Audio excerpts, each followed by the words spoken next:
Warning, the following video has not been approved by the Comic Code Authority and is intended for mature audiences. Viewer discretion is advised. What is up, everybody? Welcome back to another episode of The.Comic.Assassin. It's Friday. Hope all of y'all had a great week. Hope y'all got some good plans for the weekend. Whether you still have to work or not, enjoy every day while y'all can, you know? I'm going to be mixing this up a little bit. So normally on Friday what I do, I do some reviews on some books where I actually go in depth. I'll show you some pages, etc., etc. But I'm actually going to be talking about my hauls from this past week as well. Normally I've been doing that on Monday, but with my Mondays, like this past Monday show, it started getting over 30 minutes, which I really want to keep these videos under 30 minutes. I know y'all are busy, I'm busy, but really I don't want to take up too much of your time. And it just seems to make sense to do this part here on Friday rather than Monday, and that way Monday, if I need that extra time, I can talk about more news and stuff like that. Because there was a lot of stuff that I wanted to talk about past Monday that I just wasn't able to do for the sake of y'all's time. Also, I want to give a little shout out to Boatwright Family and Comics. Alright, go check out his channel. The last video that he did was he got an A-OK from one of his co-workers, and it still blows my mind. Basically, he just laid out most of my childhood on a table, right up to like the main thing, the figures, the collector's case. It just brought back so much memories. I'm actually gonna put a link down below for that video. Go check that out. But what's even better is, yeah, it was great that he got the A-OK, but seeing his kids be able to play with these things and see the excitement on their face, that made it all worth it, man. Boatwright, if you're watching this, dude, that was a great video, and hopefully some other people will check it out. I really enjoyed it. Alright, so what did I pick up last week? So, on Monday was my birthday, and the wife went out, and the kids, and they got me a few comics. I think being a comic book enthusiast, I feel like I'm the easiest one to shop for in the house, even though they say I'm the most difficult. And I'm like, why? All you have to do is go get me a comic. You know, I don't need anything. Just spending time with my family is enough for me on my birthday. But, you know, but she got me some Friendly Neighborhood Spider-Man. She got me number 2. She got me number 3. She got me the variant of number 3. So those are some of the other story arcs. And then she got me some of the Back in Black ones. So she got me a 17, both the normal and the variant. Alright. She did give me some Amazing Spider-Man, which I told her, hey, I'm trying to do a full run of Amazing Spider-Man. These are the ones that I'm missing. So she went back and she got me some ones from Volume 2. So she's got me that one. That's number 4 for Volume 2. And then this one, 501. That whole numbering got really weird. But yeah. So that's cool. But then she got me this, and I was really stoked about this one. This is Spawn 225. The Watchmen homage. Right? I thought that was really cool. So yeah. Can't go wrong with that for your birthday. But then when Wednesday came around, what did I pick up? I went and picked up a few books. Let's start with that. So, How to Go, Silver Surfer, Black, number 3. Still haven't read it yet. I know what I'm going to think already. I'm going to love the story. I'm not going to like the art, but that's just me. I did get Captain Marvel number 9. Alright, so Star is in this book. Was the reason why it was sold out. I went ahead and got Scream, the Absolute Carnage tie-in. Still have not read that yet, but look forward to it. Like I said, I'm like two books behind on the Venom run, so I'm waiting to finish reading those, and then I'll catch up on this whole Absolute Carnage and these little tie-ins. But also got the Separation Anxiety. Like I said on Monday, for some reason I forgot to get House of X number 2 last week. So I went ahead and picked that up. I wish they would have had the connecting cover because that's what I went with the Power of X #2.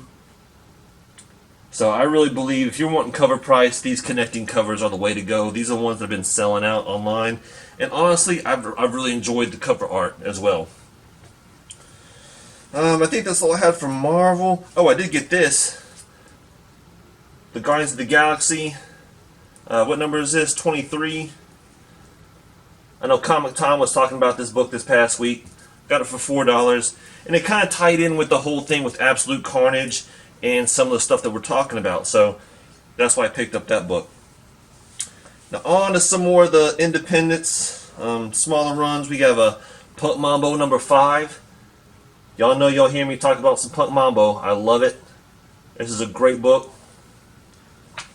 Baby Teeth #15. Now this is not a new book, but for some reason it was not in my box 2 weeks ago, and it was in my box this week. So been loving this Donny Cates run. So yeah, look forward to reading that.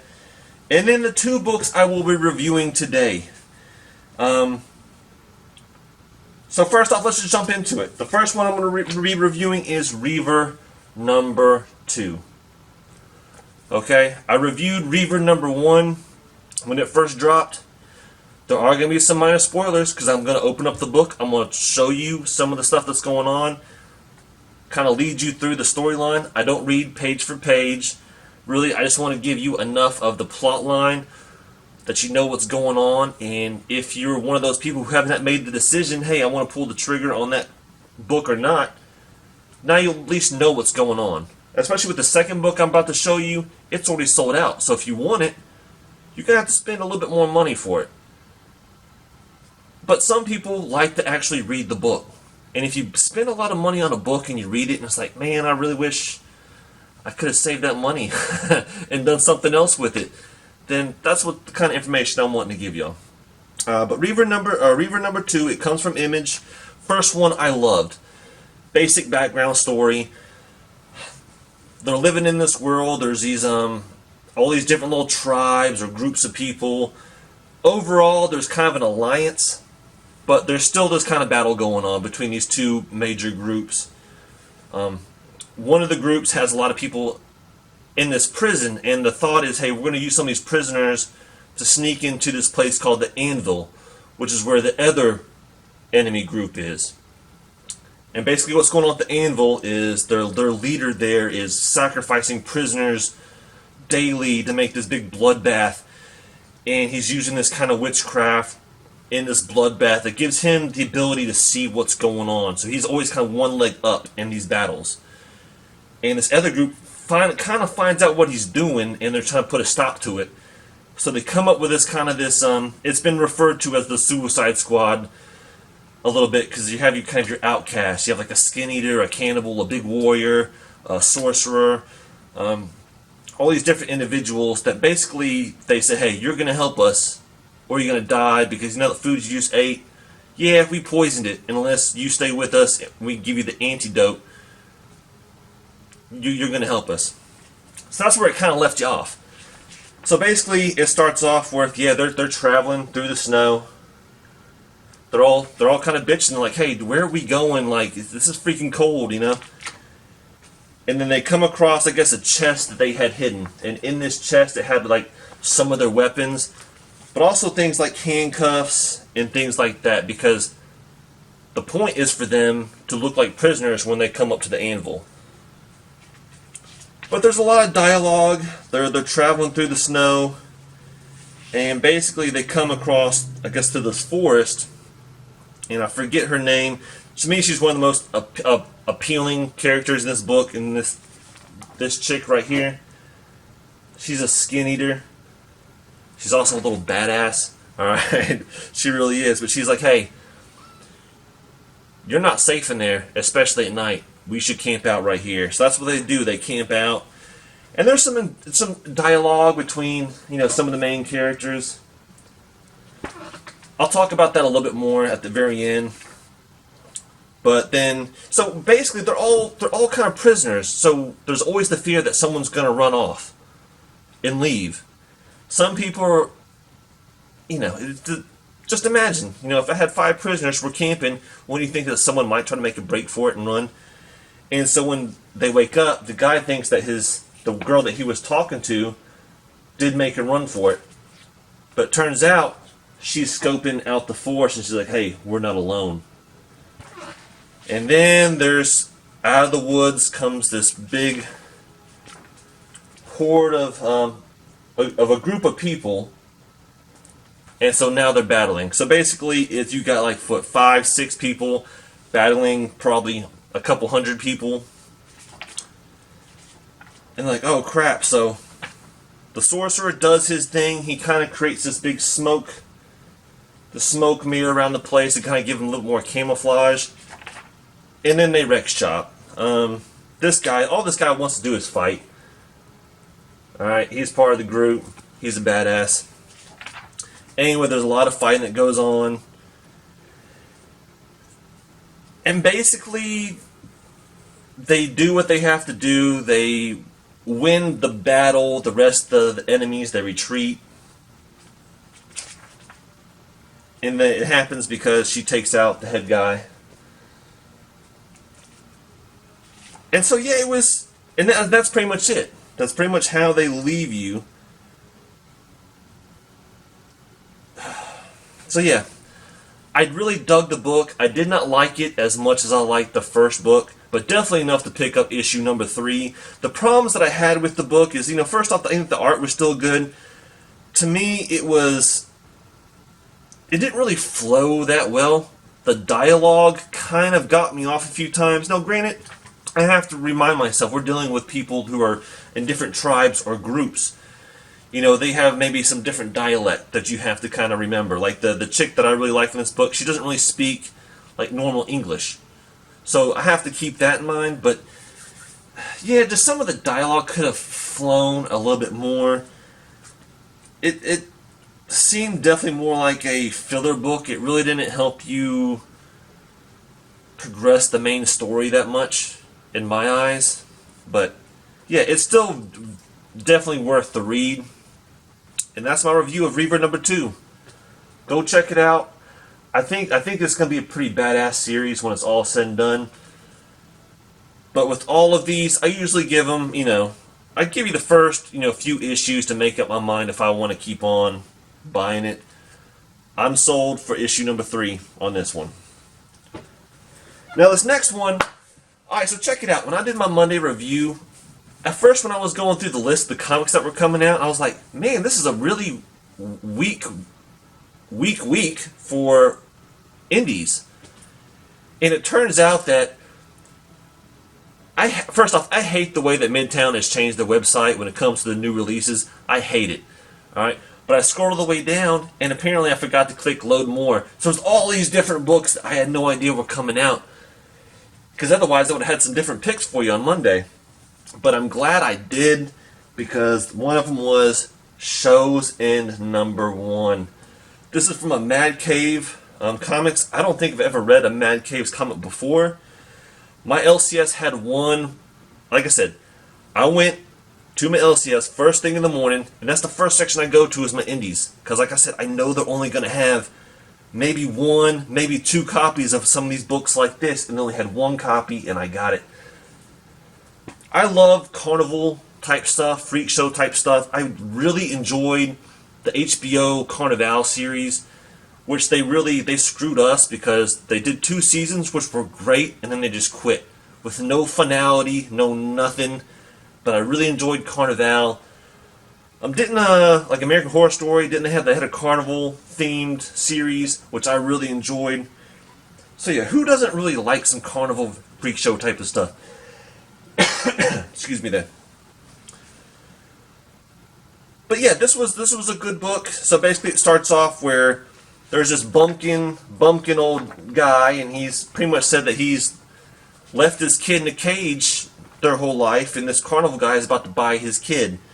Well, it turns out his kid is this big old beast, right? And after he gets the money, the mother goes down and sneaks down. She goes, you know what? We've always talked about this.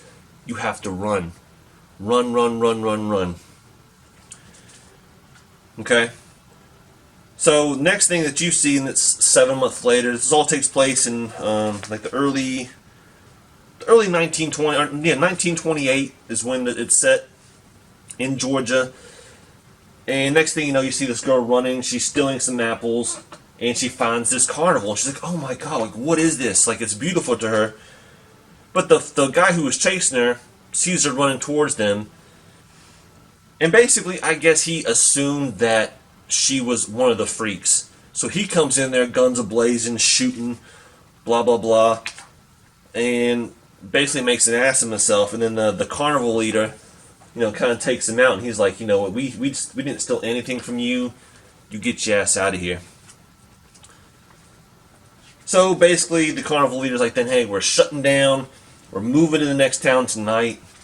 And you can see some of the characters, and it looks like we have a giant in there. We have I don't know if that's a mime or something.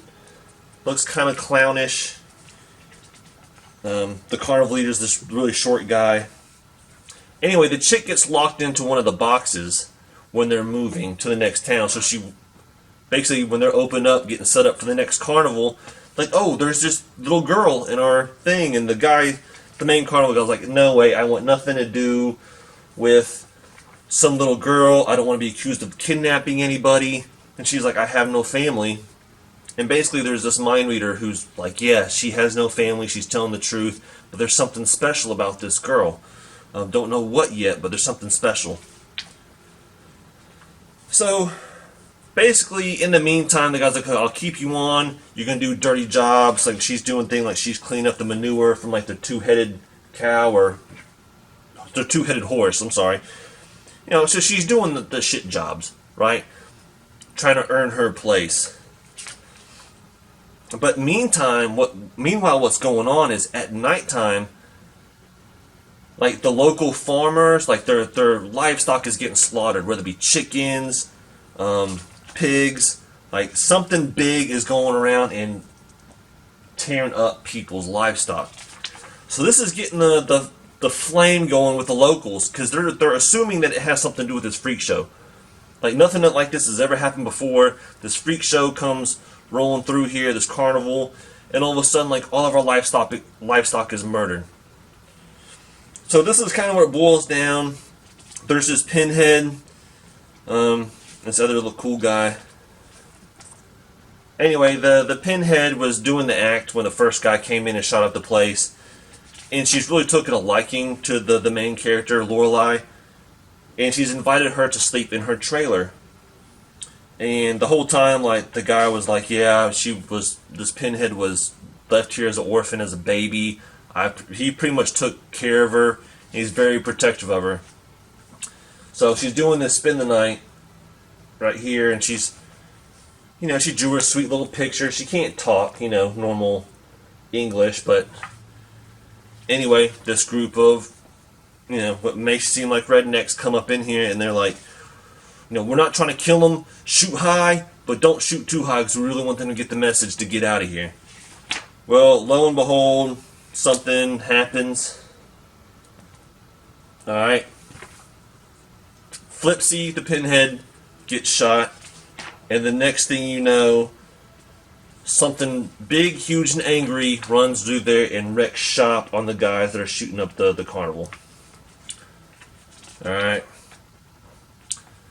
We're going to end it there. I really enjoyed the story. I really did. I think the artwork was pretty good.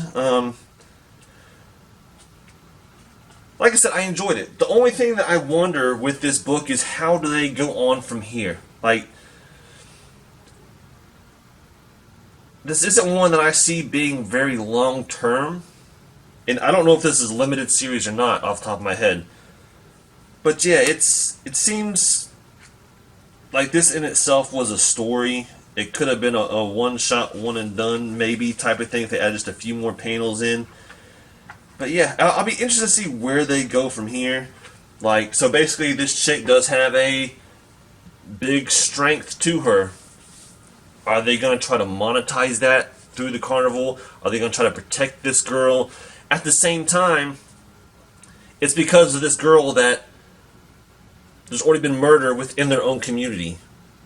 right? Because of what she's been going out and doing and all that stuff. So she's kind of responsible for the grief that's going on with this carnival. So I'm wondering how they're going to play this out in the long run. Great book. I'm definitely going to pick up issue 2. But with that being said, as much as I liked it, I just don't really know how much how longevity there's going to be behind this book. But we'll see. I was impressed with number 1. We'll see about number 2. Anyway, that's it, y'all. I hope all of y'all have a great weekend. Let me know what you think about these books that I reviewed. I'd love to know what kind of books y'all picked up. I've already seen a few videos here and there of some of the stuff that you guys have been picking up. You make some awesome picks, people. Alright? So with that being said, this is Drewski, the Comic Assassin. Hope all of y'all have a great weekend and happy hunting.